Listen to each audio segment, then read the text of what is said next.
peu de kir, de choucroute et des maneleux, à une tour Eiffel près, on se croirait en Alsace. Sur ce bateau, amarré en bord de Seine hier soir, tout ce que l'Alsace compte de têtes couronnées s'était réuni pour célébrer la Saint-Nicolas. La Saint-Nicolas, c'est super important, oui, c'est les manalais. Chez nous, c'est les manalais. Et c'est sûr qu'à Paris, en général, on ne l'a pas.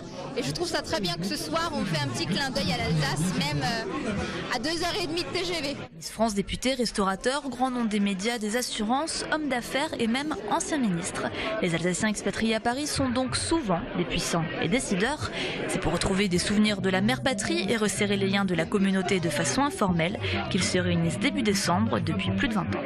Il y a des professions qui sont prédestinées, tout ce qui est juridique. Il y a la finance, parce que Strasbourg était très longtemps une grosse place financière et un certain nombre de centres de décision sont arrivés vers Paris. C'est des métiers qui collent un peu à la rigueur alsacienne et donc à la fiabilité alsacienne, parce que ça nous est souvent dit à Paris. Et ce qu'il y a de bien, c'est qu'il y a des réunions sectorielles et il y a des réunions comme ce soir où on rassemble un peu tout le monde.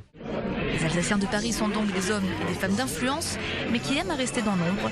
Plus qu'un lobby, cette diaspora est surtout un réseau de personnes ayant un atavisme commun, l'alsacien.